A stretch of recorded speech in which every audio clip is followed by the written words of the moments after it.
Katil ABD, Orta Doğu'dan defol! Zalimler için yaşasın cehennem! Filistin, berfalana Filistin!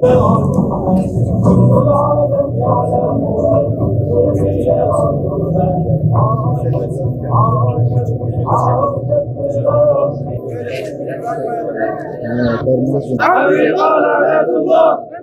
Lanetullah! Amerika lanetullah! Bismillahirrahmanirrahim.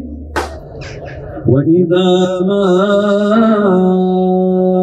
أنزلت سورة فمنهم من يقول أيكم زادته هذه إيمانا هم إيمانا وهم يستبشرون. Rabbimiz Hud suresi 113. ayette buyuruyor ki sakın zalimlere meyletmeyin yoksa onları saracak ateş size de dokunur. Aslında sizin Allah'tan başka hiçbir dostunuz, yardımcınız ve sizi sahiplenecek hiçbir güç yoktur. Öyleyse ondan başka bir dost aramayın. Aksi halde onun yardımından da mahrum kalırsınız. Mübarek Ramazan ayı içerisindeyiz.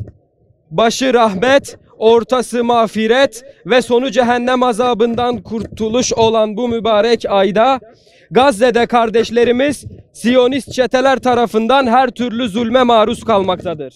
Gazze'de kardeşlerimiz günlerce iftarlarını açacak bir lokma ekmeği, bir yudum suyu bulamamaktadır. Başta İslam alemi olmak üzere tüm dünya bu zulme sessiz kalmaktadır. Gazze'ye saldıran Siyonist vahşiler dünyanın vicdanını da öldürmektedir.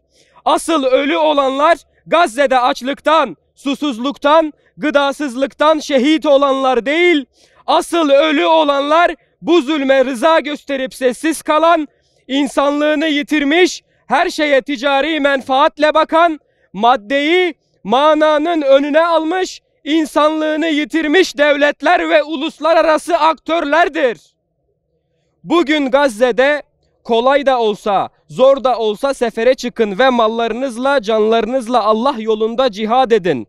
Bilirseniz bu sizin kendi iyiliğinizedir ayeti tezahür etmektedir.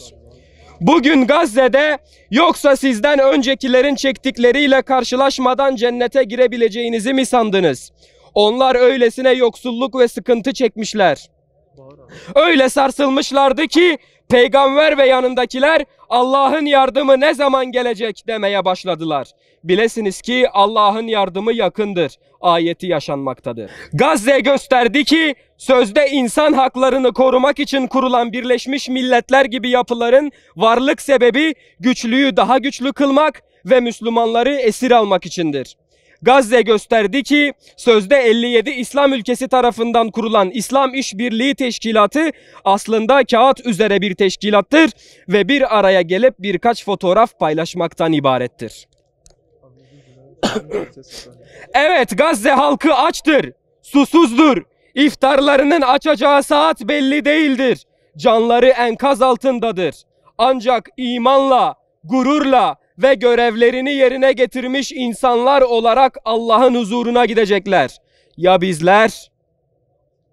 Bu mübarek Ramazan ayında Gazze'deki kardeşlerimize bu zulmü reva görenleri ve bu zulme sessiz kalanları Allah'a şikayet ediyoruz. Açlıktan, kıtlıktan ve gıdasızlıktan dolayı bir halkın ölümüne seyirci kalanları Allah'a şikayet ediyoruz.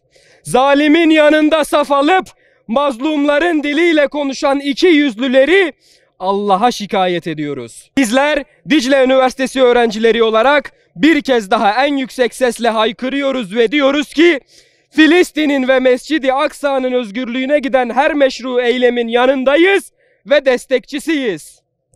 İslam aleminin liderlerine sesleniyoruz. Bu vahşet ve gaddarlık karşısında sessiz kalma utancından kurtulun artık. Gazze'ye bir an önce insani koridorun açılması için gerekli cesareti gösteriniz.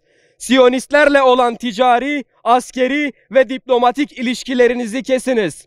Kalıcı bir ateşkesin sağlanması için Ramazan bayramına kadar gerekli adımları atınız.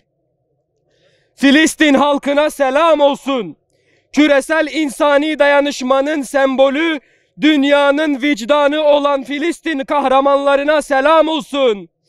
Allah'ın selamı, rahmeti ve bereketi hepinizin üzerine olsun.